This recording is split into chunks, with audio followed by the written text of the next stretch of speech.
Respected Pragya Pravaha Rashtriya Sanyojak, Shri Jainand Kumar ji, former principal, and Rashtriya Swayamsevak Sangh Akhil Bharatiya Sampark Pramukh, Shri Deshpande sir ji, Sinha ji, and all the Swayamsevak Karyakartas, academic fraternity members of Pragna Bharati. Namaskar to all of you, and at the very outset I would like to congratulate Pragna Bharati for completing its 25 years, the so-called Silver Jubilee, for whom academics is meant than the country called our own Bharat. Even after 70 years of independence, we are still struggling to find out as to how we could decolonize our academics. People, Rakesh ji rightly pointed out, masses in general, they need not be subjected to this whole scrutiny and this whole exercise of decolonization, because the masses at large and the life of the people, the real actual people of India in the traditional sense, they were never ever colonized, because their sensibilities were not attached to the one who ruled over them. So their sensibilities were rather involved into the cultural and civilizational heritage of this great nation of ours. So they didn't have to be decolonized because they were not subjected to this whole ordeal of colonization. What is not happening is that the culture of the people of Bharat, which are colonized, and we need to engage ourselves in the pursuit of decolonizing that. And in the pursuit of decolonization, we need to develop a mechanism of fortification, we need to develop a mechanism of rebuttal, we need to develop an ideological, philosophical, logical mechanism to counter every single attack which these left liberalists are waging against the civilizational heritage of the country of ours. And that is what is not happening in the volume and with the excitement and with the productivity in which it should have started happening long back. And that is why all of us are here. I must also share with you all my inner state of happiness for one more thing. This is the month of Vaishak according to Hindu calendar. Vaishak traditionally is the most auspicious month of all the months in Hindu calendar, and there are several reasons for that. Lord Vishnu had his incarnations. There are different theories about it, but the two most significant incarnations of Lord Vishnu happened in the month of Vaishak, Parashurama and Narasimha. Vaishak is also the month of the birth of Buddha. Vaishak is also the month when Adi Shankaracharya was born, and Vaishak was also the month, is also the month when the holy Ganga appeared on the earth through the Bhagirath efforts through Bhagiratha. So it is certainly more than a coincidence for all of us to engage ourselves with this pursuit during this month of Vaishak, and this is definitely the pleasant aspect of Vaishak. Otherwise, the scorching heat and so on, we might keep complaining. We have the right to do that. But philosophically, Vaishak does have a lot of significance on our mindset. Before I start delivering the content corresponding with this presentation, I would first like to seek your indulgence into the different stages in which the colonial forces keep reforming and reincarnating themselves. I have devised three names. That is a very rough kind of analysis. We all are free here to engage ourselves with some alternatives to the terms and the ideas which I have tried to jot down so far. The British colonial, the actual period, the real period under the British rule, that was blatantly the period of political colonization. So that is the colonial period. I have not thought of any chronology for that, because in the matters of idea, mathematics and chronology, they do not work. So I have not thought of any chronology as to when colonial period stops and when the next secularist period begins and when does the neoliberalist period commences. I have not thought of any chronology for that. That is a very rough kind of analysis for the purpose of our understanding of this whole discourse over here. Dr. Gopal Reddy spoke about Macaulay. Sinaji also mentioned Macaulay. Macaulay, one thought out of so many other things that Macaulay has written and so many other things that we have quoted. I mean, I'm quite sure Macaulay himself, he might have not quoted himself so much than we, the people of India who are trying to decolonize, our academics and so on, we have quoted. We have out-Macaulayed Macaulay himself. One of the quotes which was very favorite with Macaulay himself, and of course his followers, was that Indians have no sense of history. He would say that quite often. And that is because, like what Chinua Achebe had said in the African context, until the lions have their own historians, the hunt will always glorify the hunters. And this is what is happening in our context. Dipesh Chakravarti and other intellectuals, they are definitely doing a good job in the intellectual context. But the intellectual context of this ideation does not again involve the Bharat-centric logic into it. And that is something which we need to supplement to this whole study and preparation. How does colonization reincarnate itself? We were a colony for them. Slightly in the 1940s, we became their dominions. This is a terminology, the colonial terminology. Post-independence, even in some contexts, in the context of sports activities, they still call us Commonwealth countries. The subtle meaning of Commonwealth is that you still continue being treated, recognized and defined as a country which was ruled by us. So the baton of the Commonwealth game is to be handed over by the emperor or the queen of the British Empire to the host country and to the representatives of the host country. Why? Because you are the members of the... Look at the word Commonwealth. Our sensibilities have become so numb today that we have stopped asking questions as to, even after 70 years of independence, how is it that we continue being recognized again as a subservient country to the country which had jeopardized our independence? And what on earth do you talk about civilization? They would define their colonizing mission as a civilizing mission. Why? Because the idea was rooted into the supremacist mindset of the Europeans themselves. It was rooted into the imperialist mindset.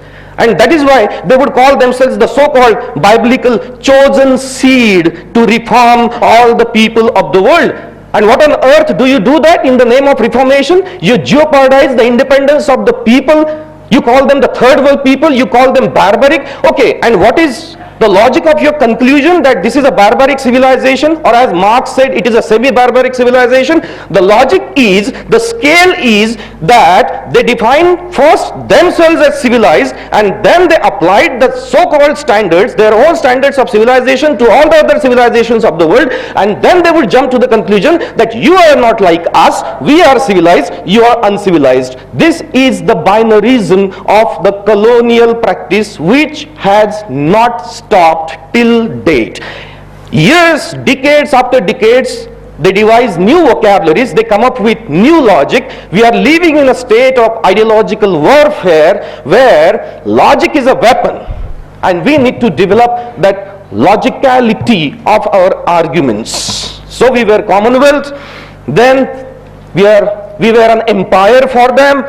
Then comes another word in 1990s, roughly towards the end of the 80s, and that word, I personally believe, as a student of language and literature, political science and history, they are not my fields, but as a Swayamsevak of Sangha, I do pursue some study even in those domains. The word that I am talking about is globalization. And please allow me to make a statement here which for some of you might even sound like an overstatement, that globalization is another camouflaging of the same old colonial agenda. I would rate it as neo-colonization of the third world countries again. This is some kind of excuse which they have devised for themselves to keep jeopardizing and again to keep exploiting the resources, all sorts of resources from the third world countries. If somebody has a doubt about it, Professor Kanak Sabapati is around. He will speak on economics. As a student of literature and as an amateurish student of sociology, I would like to say this here, that the cultural after effects of market-driven globalization are worst for the third world countries, and we are at present going through that stage of having been exposed to those cultural after effects which are very devastating, the cultural after effects of market-driven globalization, because we never checked it. We just keep buying products for them. We think that we buy a product, we buy a Coca-Cola, and we think that it's just about a cold drink or a soft drink or a machine or a gadget or a tool or something, but mark it well, we end up transforming and denigrating our own culture at our end. At the receiving end, at our end, it is the defeat of our own culture. We keep buying products, they keep selling their culture, and we end up buying their culture also. Another worst effect of globalization was that due to the rampant immigration between the, no, I can't say between the countries, because immigration had always been lopsided, one-sided, from the South Asian countries, the third world countries, to the Western countries. Lot of cultural exchange started happening after immigration. And there starts my topic of this particular presentation. Due to this cultural transformation or cultural exchange, our academicians, our intellectuals, they started importing the so-called ultra-modern, post-modernist, post-structuralist, avant-gardist ideas of contemporary education, and this is how they transplanted this academic left into India. It never stopped. It started as colonization of India, which has its own disadvantages and destructive effects. On a lighter note, I would like to cite a reference here. This is something very basic, otherwise might even serve just the purposely, and philosophically it might not be very significant, but still I must share this because it is in tune with the topic over here. 70 years at least, we can see how truthful those assumptions were, the assumptions that were made by the likes of Maharishi Yogi Aurobindo, Swami Vivekananda, Ananda Kumaraswamy, and all of them who could foresee the dangers. Yet the colonial imprint remains. We are into a state of colonial hangover. On a very basic note, it is very odd to note that Pune is sometimes called the Oxford of the East. Ahmedabad is the Manchester of India. Coimbatore is often dubbed as the Manchester of South India. We have out-Manchestered England herself, basically. We have more Manchesters than England. The Nilgiris are flatteringly compared to Scotland. And the tourist guides refer Alappuzha as the Venice of the East, as if there cannot be an autonomous and independent way of describing the scenic natural beauty of the places, come on, at least the places in India. That is something very substantial. That's geography. So what we find, and Pondicherry is India's little France. California, Konkan region, the Maharashtra coastal is California. Puducherry is India's little France, or the French Riviera of the East. India's map seems to be dotted with European places, and Indian history is blotted with European fancies. And sorry to say this, our sensibilities and consciousness is clotted with the European fancies. We are born as Indians in general in the academic context, but we ever keep imitating the European other. Sinhaji spoke about Homi Baba and mimicry, which is the cardinal consciousness of, unfortunately, those who are into academics.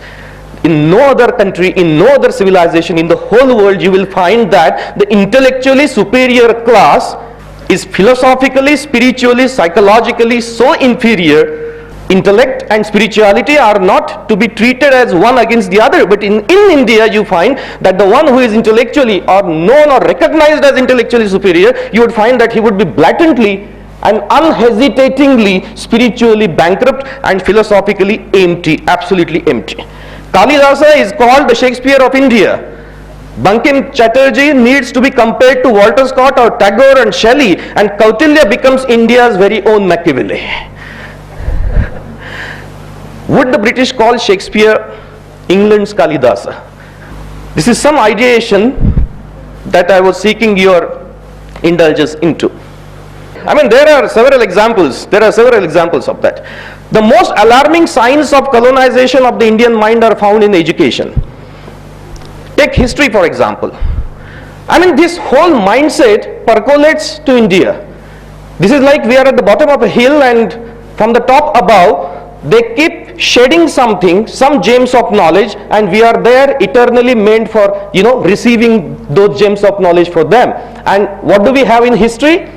This divisive mindset, Aryan invasion theory, Aryans and Dravid. Interestingly, the people themselves, they never recognized that the people of Bharatvarsha could ever be defined and discriminated and recognized as the opposite of one another, following the logic of Aryans and Dravid. The people themselves never regarded that. But this would happen in seminars, this would happen in academic journals, this would happen in intellectual talks, this would happen invariably in newspapers, magazines, and the whole intellectual ivory tower domain is dominated by this kind of divisive tendency.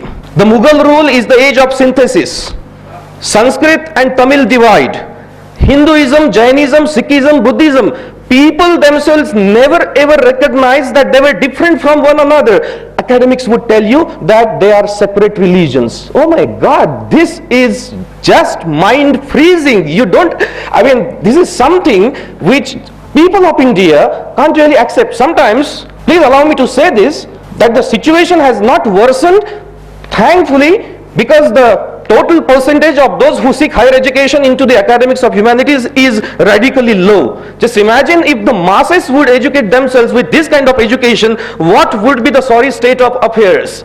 Even after 70 years, we haven't been able to nationalize our education. On the contrary, all the forces that have denationalized education and disindianized Indians, all those forces, they are becoming ever powerful. I would like to quote here Anand Kumar Swamy. It is hard to realize how completely the continuity of Indian life has been severed. A single generation of English education suffices to break the threads of tradition and to create a nondescript and superficial being deprived of all roots. A sort of intellectual pariah who does not belong to the East or the West. Mark it well, this is again very important. These the colonizers, these so-called, again the Indians themselves, the colonized one, who have been taken over by their colonial masters, they do not want Indians to become Westerners.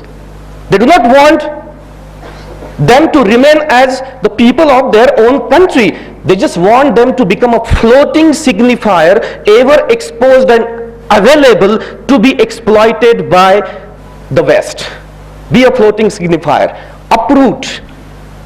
And that is why the academics today speaks more about the academics of humanities, cultural sciences, gender studies, and so on. It speaks about deracinating your identity, disidentifying yourself, removing yourself from your roots so that you would become a floating signifier ever available to be exposed and exploited. Swami Vivekananda also foresaw the danger. What did he say? The child is taken to school and the first thing he learns is that his father is a fool. The rhyme is unintended. The second thing, that his grandfather is a lunatic. The third thing, that all his teachers are hypocrites. The fourth, that all the sacred books are lies. By the time he is 16, he is a mass of negation, lifeless and boneless. And the result is that 50 years of such education in that context has not produced one original man in the three presidencies. We have learned only weaknesses. The root problem is that we have ceased to think as ourselves. We are spoon-fed and often force-fed almost every one of our thoughts, and that is why even we sometimes recognize that following the West perfectly perhaps is the only criteria of being an intellectual, and again trying to put our foot into their shoes. That seems to be the only criteria of becoming or knowing as an intellectual, knowing oneself as an intellectual. This Indianizing Indians, the story doesn't end here. In fact, it begins here.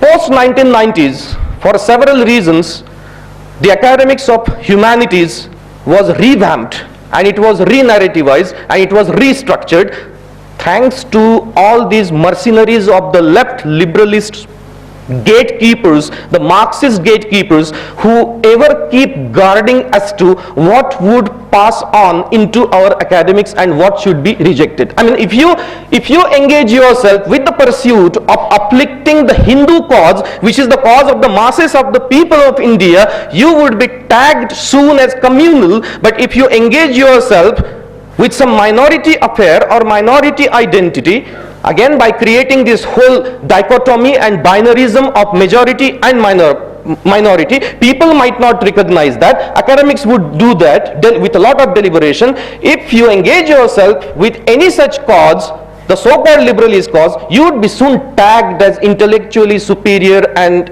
elite historian and elite scholar and whatnot. This does not happen anywhere else in the world. Even in Australia, this does not happen. Even in Australia, you find that the Aboriginals, they have considerably marked that significant progress in catching the attention of the intellectual classes in Australia. Even in Africa, Sinaji talked about Frantz Fanon and Angivu Athiango. They have perfectly managed and they have perfectly succeeded in trying to catch the attention of their own intellectual discourse in the interest of the people of that country, the indigenous identities of that country. In India, it is a disjuncture and we celebrate that disjuncture. If you engage yourself with the Hindu cause in academics, you are a communal or you are a majoritarian and so on and so forth. They keep devising names because that is certainly the strategy. This was our education. Used the logic and theories of Marx, Macaulay and Max Weber. And the entire discipline, the domain was dominated by the theories of these three people. What do we have towards the end of the 1990s? And this is the academics which has been functioning a very devastating role in all our academic institutions. Women's studies, not to be mistaken with a discipline, and I'm not being critical of this discipline in general, but I would like to reiterate my concern over here regarding this discipline. The socio-cultural, political and economic positioning of women of the world. Definitely there needs to be a reformation. I repeat, there needs to be a reformation in this socio-political, economic, cultural positioning of women of the world.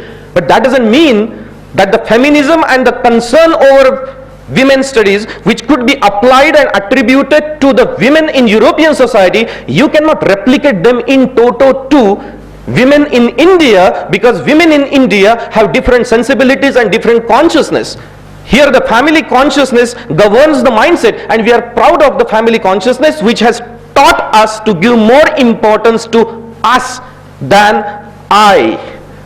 It is less individualistic and it is more sociable, and that is why I would share my personal view of this discipline here. Cultural Marxism, critical theory, cultural studies, political correctness is not a name of a discipline. Political correctness is a word that describes the strategy of all this academic left.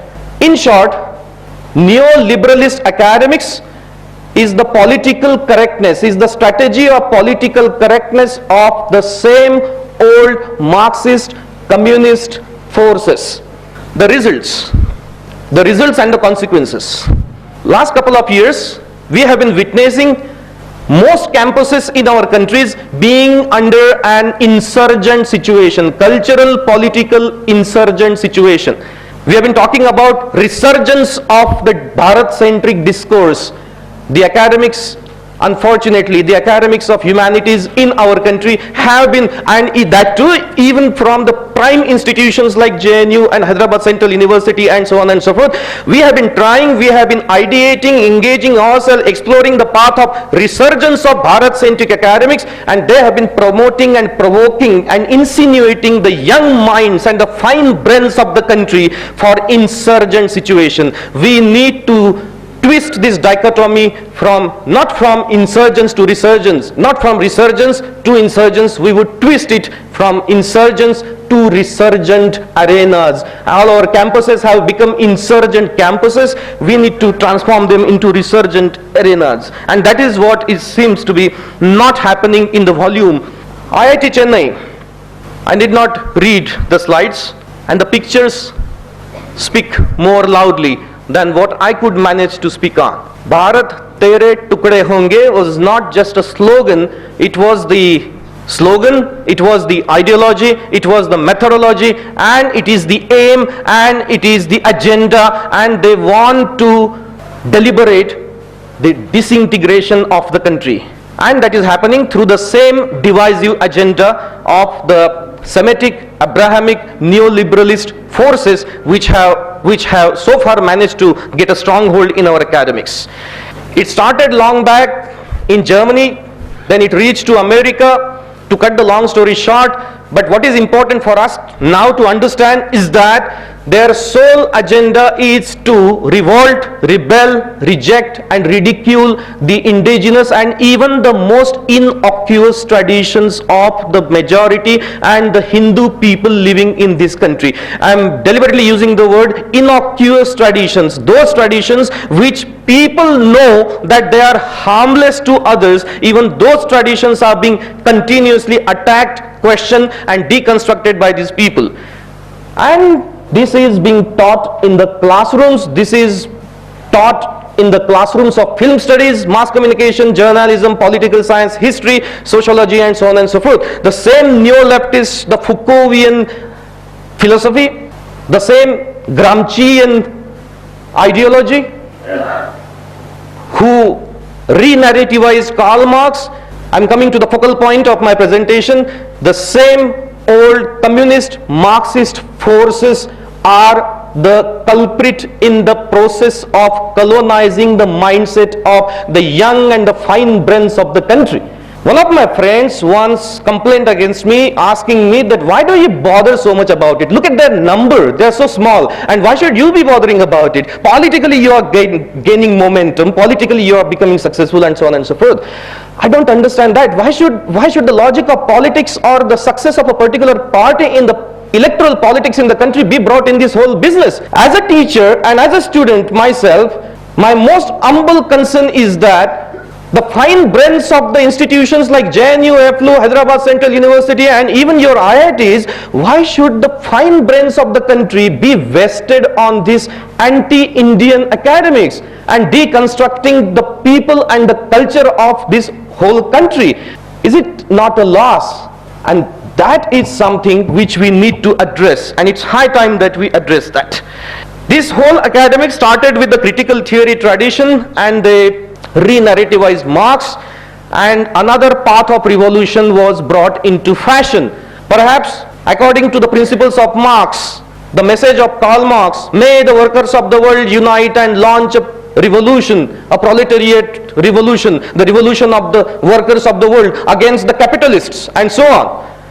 That did not succeed. The workers of the world did unite, but they united and engaged themselves with the respective nationalist sentiments of their own countries where they were living. So Marx's formula failed. There comes Gramsci, there comes another neo-leftist guy, and then he tells, okay, now shift the attention from workers' revolution to a cultural revolution, and hence you have a cultural revolution in China, hence you have an academic discipline called cultural studies, which does not study the cultures as they exist in the world, but cultural studies engages itself radically, polemically, it engages itself with the task of introducing a new neoliberalist culture in the whole country and in the minds of the people.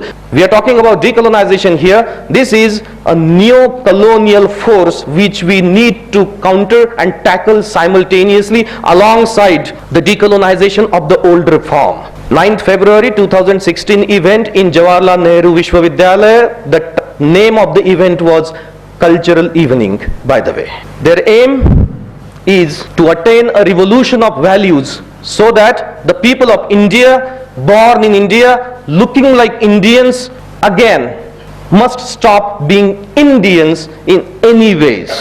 Well, this is a list of the extensive list of the academic disciplines which are offered in all these campuses which I showed you in the photographs, and of course I could not accommodate all those institutions that are under these cultural insurgents at this moment. The motto of cultural studies is that it does not study, and these are not my words. Stuart Hall, who established the Birmingham Center of Cultural Studies way back in 1950s along these principles, he has penned it down in one of his essays called The Theoretical Legacies of Cultural Studies. He has written it outrightly. Cultural studies does not study culture, it makes one.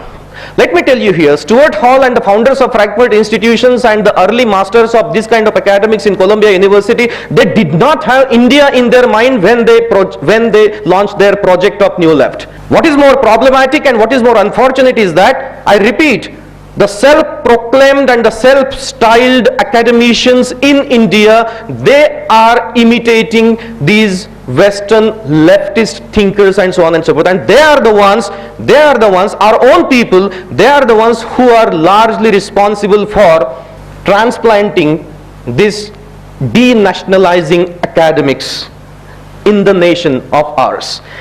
This is the technique. If I tell you that whatever they do, whatever cultural politics they do, if I tell you that the students are actually given proper training of that in classrooms, I'm sure that there would be more people who would not agree with this. I mean, how is that possible? How do you teach the students to regard Durga as a villain and Mahishasur as a hero?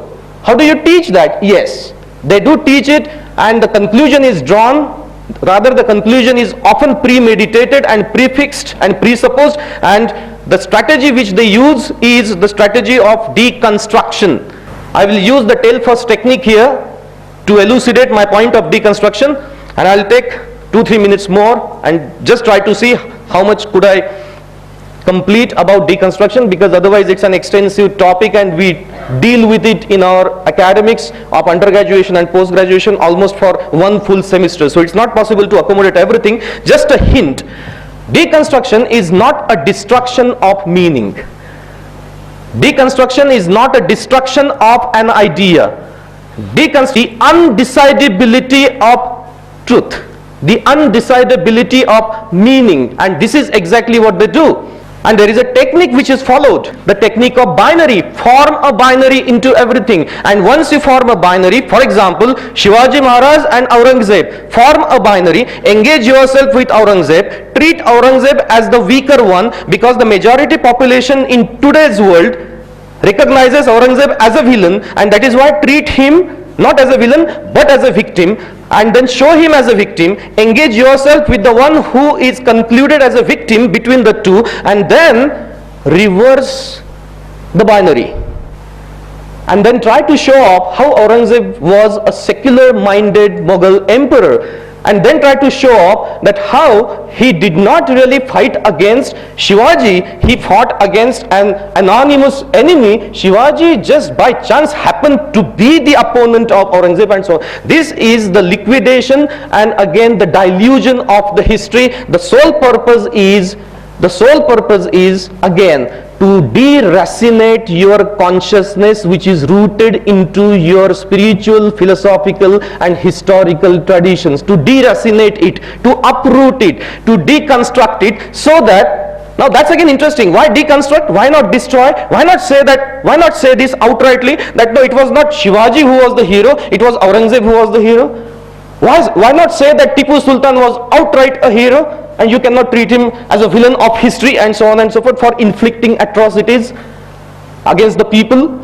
That is because when you try to destroy a truth, that is because when you try to destroy an idea which is pre-established and which is already present in the consciousness of the people through the civilizations and which has transpired from generation to generation, it is difficult to destroy it because there would be a resistance. So don't destroy it, deconstruct it, because deconstruction is neither here nor there. It is neither a truth nor a lie, and that is the strategy which they use, the strategy of deconstruction, by forming the binaries.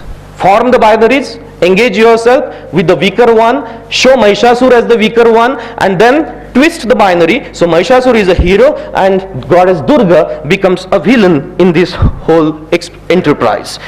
This is the strategy of deconstruction. If you could just skip it, well and good. If you could not read it in the shortest time which we have at our disposal, I apologize for that. I move on to how the binaries are formed. Between Ram and Sita, Sita is the weaker one, so engage yourself with Sita. Show Ram as the arbitrator of justice because he caused a lot of injustice to Sita. Between Ram and Hanuman, again Hanuman is the weaker one because he is projected as a tribal, and then Ram exploited the life of this tribal and so on and so forth. Again it continues, the chain goes on and on. Interestingly enough, at some point they would treat Hanuman as the superior one and Bali as the inferior one. So conveniently, as you know, when it suits their strategy of cultural politics and when it suits their strategy of deconstruction, they would go on changing their logic. I'll just repeat what I said towards the beginning of my presentation. We are living in an age of ideological warfare where logic is a weapon and culture is the battlefield, and we need to equip ourselves almost like warriors, at least to understand the strategy of these opponents who are inflicting this kind of denationalizing academics and imposing it on our minds, especially the fine and the younger brains of our country. Mainland population, borderland population. So Northeast people cannot be treated as Indians outrightly with the rest of the country. Form the binary, address one as weaker, reverse it, and then do your politics, and so on and so forth. What is the result of this kind of activism and this kind of, these are the rituals of breaking India. Deconstruction finally leads to, I'll just read, Indian family is a power structure with father or paterfamilias as the dominant and oppressive power center. So what do? Father as the superior force in the family structure, the rest of the members inferiors. Form a binary, show father as an arbitrator and somebody who doesn't do justice to the other people and somebody who exploits the resources of the family and so on and so forth and exerts his power and so on and so forth, and then reverse it. And this is how you succeed in deconstructing. This is how you succeed in deconstructing the family consciousness of the people of India, which is actually the spinal cord of the life of India, the family consciousness, parivar. Don't destroy it. Don't say this outrightly that it is bad, because if you destroy it, there would be a resistance. Deconstruct it. Just enhance the undecidability of its significance, there would be no resistance. And on top of that, it would be treated as an intellectual discourse. And it would be taught in our schools and colleges to the students and so on and so forth. And there would be the goons in JNU who would come and shouting, Bharat tere tukde honge. This is not academics. They are denationalizing the younger brains of our country, and we need to engage ourselves, and it's high time we do that to eradicate it. If they try to deracinate our cultural consciousness, eradicating such forces, that's the only way out. These are the universities where this subject is taught, and I can say this with lot of conviction that all these campuses where these subjects are taught, this kind of academics is taught, all these campuses are under some or other culturally, politically insurgent situation, and they see to it that it happens in the interest of their ideology. Last but not the least, my humblest homage to the great man who has actually envisioned the path of academics in India which would reflect the heritage of our civilization. In the end, I would just reiterate and repeat and quote Manya Sureshji Soni in one of the seminars. He had said that Aupaniveshikta, colonial mindset, does not have an independent existence.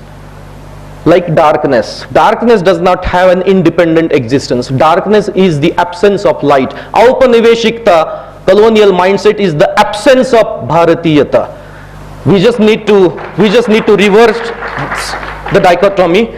If we enhance the degree of Bharatiyata in our academics, Aupaniveshikta would recede on its own. Dhanyavad. You heard patiently. Thank you very much. Namaskar.